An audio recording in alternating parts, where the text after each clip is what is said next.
Bueno, lo decíamos tras la pausa, está con nosotros Rodrigo Arime, el rector de la UDELAR, a quien le agradecemos que haya aceptado la invitación de venir a conversar con nosotros. ¿Cómo anda? Bienvenido.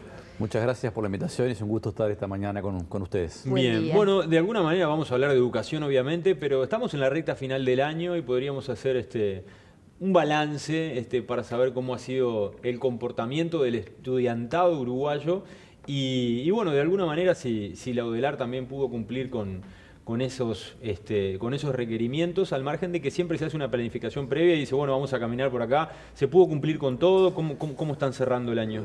Yo te diría con normalidad, consolidando algunas tendencias que son importantes para la universidad del país, entre ellas un incremento de la matrícula anual que es sostenida, con un cambio, por suerte, también en la distribución geográfica de esa matrícula. En particular tenemos un crecimiento muy relevante en los centros universitarios regionales, en el interior del país, que es uno de los impulsos más importantes que tenemos de crecimiento de la matrícula, están en el interior.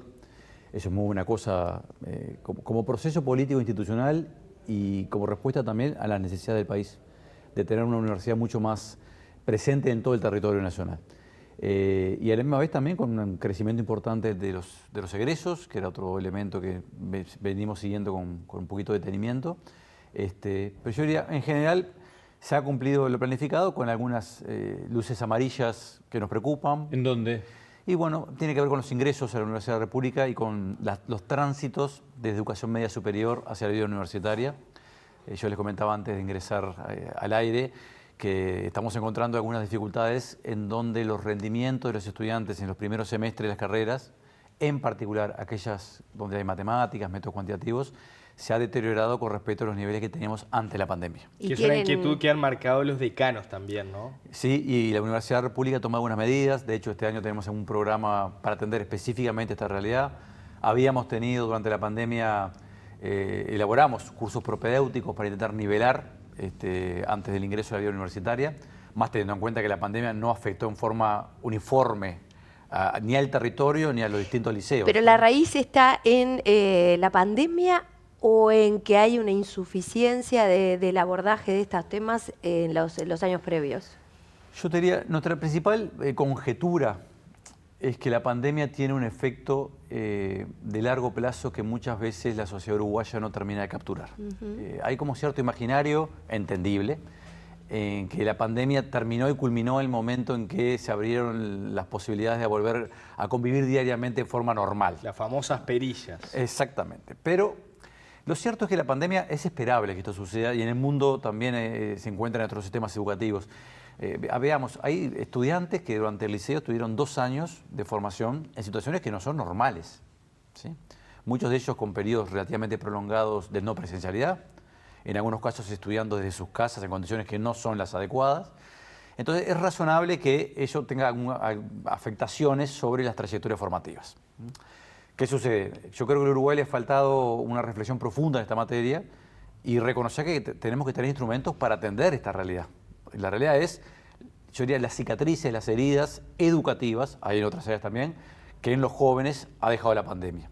La Universidad de la República está recibiendo en el 2023, el 2024 y va a serlo en los próximos 4 o 5 años, estudiantes que tuvieron por lo menos 2 años en condiciones no normales de formación en secundaria. ¿Sí?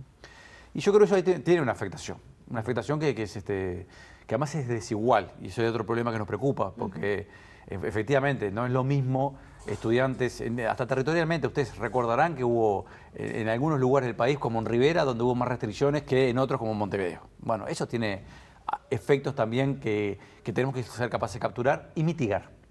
¿Y qué efectos hay en aquellos que cursaban primero y segundo año de universidad, esos 2 primeros años adentro de la pandemia? Porque más de uno, cuando tuvo que incorporarse y ya estaba de pronto en segundo o tercer año de facultad, fue muy difícil empezar algo desde cero, que en realidad ya lo estaba empezando, pero desde un lugar totalmente distinto. ¿Cómo lo vienen llevando eso?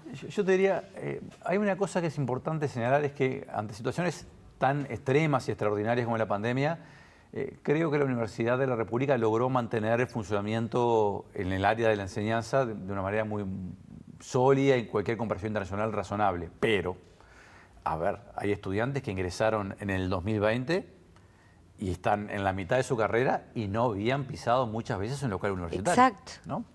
Ello tiene implicancias, entre otras cosas, implicancias en términos de socialización. Parte de los aprendizajes de la Universidad de la República es aprender a trabajar en equipo, es conocer a tus próximos futuros colegas. Exactamente. ¿Sí? Y eso tiene cierto grado de afectación. Por eso hacemos mucho hincapié nosotros en manteniendo mucho de lo que hemos hecho en términos de tecnología de la información durante la pandemia, recuperar espacios de encuentro. ¿Sí? Eso fue lo primero que intentamos hacer.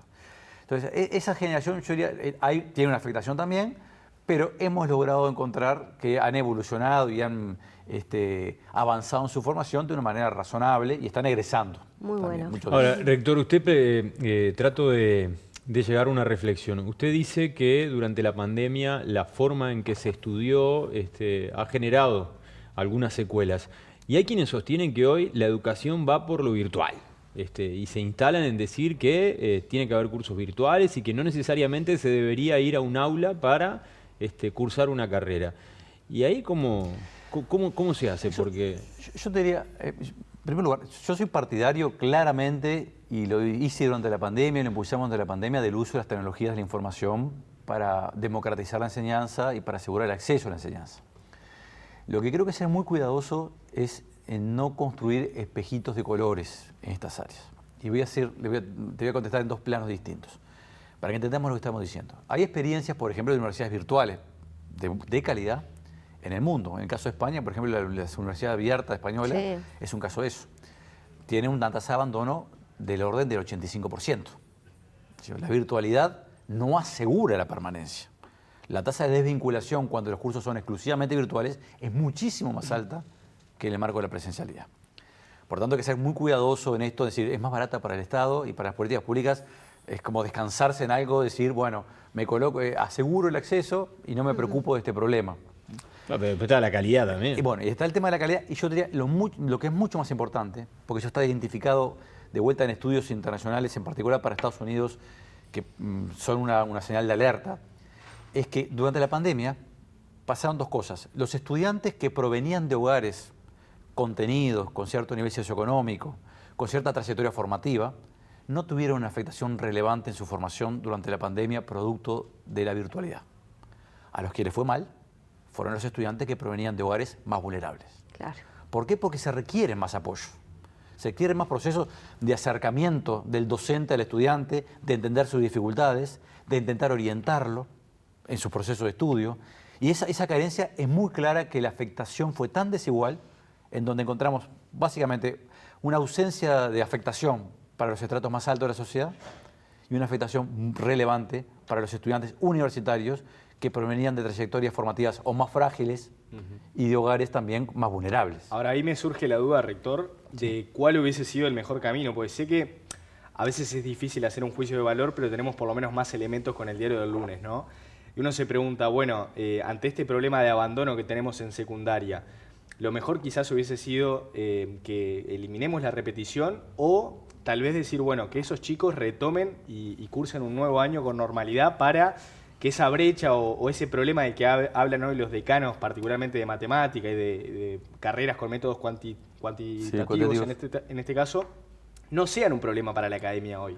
Yo en eso entiendo pensar no, hay cierta evidencia importante de que la repetición es un proceso que incentiva la desvinculación, porque el estudiante pierde su grupo de referencia, se encuentra con una clase proveniente de otra generación, ¿sí? Porque se siente frustrado en ese proceso. Entonces, hay bastante evidencia de que la repetición es un problema en donde es un camino también más acelerado hacia la desvinculación. Ahora, tu pregunta es absolutamente pertinente, porque nosotros tenemos que asegurarnos que los tránsitos sean razonables. Y acá hay responsabilidad de todo el sistema educativo, ¿sí? Hay responsabilidad, por supuesto, de secundaria, de la UTU, y hay responsabilidad de la Universidad de la República, que asumo, que tiene que ver con asumir las condiciones en las cuales los estudiantes están ingresando a la institución. Esto lo digo porque a mí me gusta, más allá que algunos colegas no están de acuerdo, yo suelo afirmar y digo, el momento que un estudiante ingrese a la Universidad de la República, el problema es nuestro. No le podemos poner la responsabilidad a la trayectoria previa, tenemos que generar los mecanismos para que permanezca en la institución. Pero, y esto es parte de lo que creo que el Uruguay tiene que discutir con mucha mesura, pero con celeridad, nosotros no tenemos un sistema de educación pública funcionando en forma adecuada, ¿sí? Tenemos mecanismos de coordinación y tenemos un excelente vínculo con ANEP. Sí, de hecho, hemos tenido últimamente varios encuentros con la presidenta de ANEP por temas que tienen que ver con pilotos que está montando la Universidad de la República para facilitar esta transición desde secundaria hacia la vida universitaria. Pero no tenemos un sistema integrado, un sistema que nos obligue a coordinar, que nos obligue a pensar conjuntamente respetando las autonomías de ambas instituciones y de ambos espacios. Bueno, ¿cuáles son los requerimientos y las trayectorias formativas que tienen que tener los estudiantes previo al ingreso a la vida universitaria? ¿Qué tiene que hacer la Universidad de la República para asegurar que ese tránsito sea lo más normal? ¿Sí? Entonces, lo más adecuado. Tránsitos que siempre tienen un componente traumático, ¿verdad? Porque la vida universitaria, la universidad es una institución particular desde el punto de vista como institución, no la Universidad de la República solamente. En el contexto de la educación en general, estudiamos adultos, o sea, somos adultos quienes estudian en la vida universitaria, ¿sí? Y les exigimos, acá y en el mundo, un grado de autonomía que muchas veces no están acostumbrados a los estudiantes secundarios. ¿Sí? Claro, bueno, ahí, por ejemplo, le podría plantear, y esto es una opinión personal, a mí me da la sensación de que algunas autoridades, con la idea de que los estudiantes no abandonen, han flexibilizado tanto los estudios, que hoy por hoy, es una opinión personal, repito, me parece que es más fácil terminar el liceo hoy que lo era hace 15, 20 años. Hay un componente de esa naturaleza y hay un componente de falta de coordinación en algunos temas. Por ejemplo, si uno sabe que la exigencia que vamos a tener en la Facultad de Ingeniería en el primer semestre, en métodos cuantitativos, tiene cierto grado digamos, de profundidad relevante, que no es compatible a veces con lo que sucede a nivel de secundaria, lo que tenemos que hacer los sistemas educativos es generar trayectorias que aseguren que el estudiante pueda llegar a la universidad. Y claro, capaz que no me abandonan en secundaria, pero me abandonan en la facultad. Y te complejizo más el problema. Tenemos, por ejemplo, algunas carreras conjuntas, mucho menos de lo que deberíamos, entre la UTU, la Universidad de la República y la UTEC. ¿Sí? El tecnólogo en informática, un área donde todo el mundo, hay desempleo, no solamente desempleo cero, no es la única área donde hay desempleo cero, pero es cierto que hay una demanda muy importante en informática. El tecnólogo en informática muchas veces no es conocido por los estudiantes de secundaria. Y es una carrera bien interesante porque es una forma de comenzar la formación en informática y si uno culmina esa formación puede articular su formación con la carrera de licenciatura en computación o ingeniería en computación de la Universidad de la República con mucha facilidad, sin muchas veces pasar por lo que es un elemento muy más traumático, que es el ingreso directamente a la carrera de ingeniería en computación. Claro. ¿Sí? Estoy poniendo ejemplos en un sentido arbitrarios, pero indica que todavía nos falta mucha tela para cortar en el sistema para orientar a un estudiante de quinto, sexto año de liceo sobre las opciones que tiene. Y a la misma vez coordinar mejor, de estar seguro que en secundaria le ofrecen conocimientos que son imprescindibles para la vida universitaria. Y en la universidad quizás también tengamos que tomar la medida de pensar algunos mecanismos de ingreso más flexibles. Sin duda. Y también con toda la reforma educativa que ha habido, yo veo en los chicos que están tomando la decisión del ingreso a la universidad, lo noto mucho aquello de no tener tan claro todo lo que pueden llegar a hacer en la UDELAR. Y esto lo conecto con otra cosa. A mí me impresionó el día que supe cuántos alumnos tenía la UDELAR. Igual está bueno que usted actualice la información en relación a las universidades privadas. Uno tiene una sensación de que están, bueno, que han crecido mucho las universidades privadas, pero ¿cuántos estudiantes tiene la UDELAR?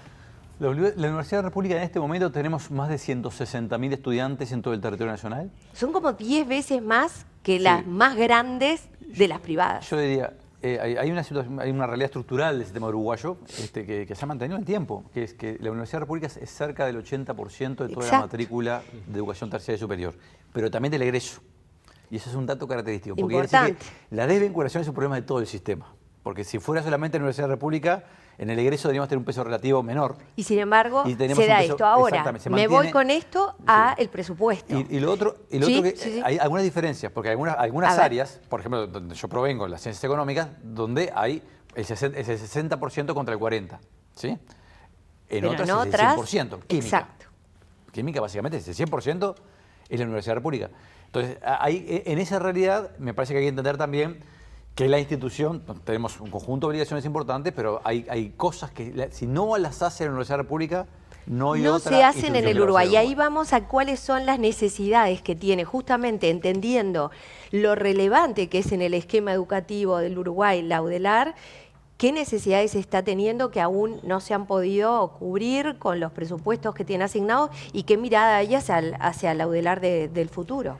Yo te diría, hay un desacople importante a esta altura entre lo que es la evolución de la matrícula y nuestra capacidad para contratar horas docentes y cargos docentes. Y de vuelta, con la buena noticia, yo siempre digo, al Uruguay no le sobra un estudiante universitario en cualquier comparación internacional. ¿Sí? Claro, usted lo que dice es, aumentaron los estudiantes, aumentaron las carreras, pero los recursos siguen siendo limitados, ¿no? Estamos atendiendo básicamente con la misma cantidad de docentes en los primeros años, estudiantes que son más heterogéneos, y eso es una excelente noticia. Hay más estudiantes, por ejemplo, que provienen de hogares en donde no hay referentes adultos que hayan pasado por la vida universitaria. Exacto. Y eso es una muy buena noticia, ¿sí? Pero que requiere más apoyos. Y más apoyos requieren también más acompañamiento. Entonces, ahí yo creo que hay un desacople que el país tiene que entender más en general. Por supuesto, parte de esto también es mejorar la coordinación con las otras entidades del Estado. Lo dijo, lo del sistema integrado, Exacto. eso parecería y ser clave. me gustaría tener un sistema que, por ejemplo, en el interior tuviéramos cargos docentes conjuntos.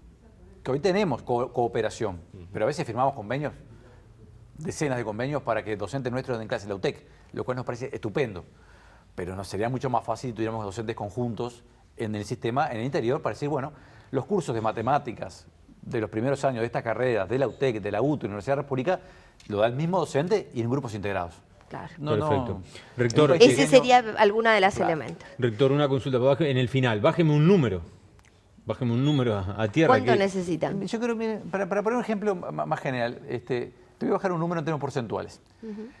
Chile, bajo el gobierno de Bachelet, hizo una reforma importante del sistema educativo terciario, y eso implicó un incremento de la inversión pública en Chile. No me estoy comparando ni con Europa, ni con Estados Unidos, ni con países nórdicos, que nos encanta compararnos, pero en términos de inversión estamos muy lejos, para pensar en una cantidad de aspectos.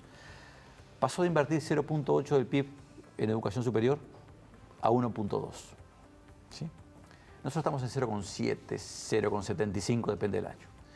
Hay que hacer un esfuerzo en términos de que no es de un año para el otro, pero deberíamos tener un compromiso nacional de avanzar en esta dirección. Entre otras cosas, porque este pequeño país, cuyo uno de sus rasgos de identidad más claro es la educación pública, tiene una demografía que no va a seguir creciendo.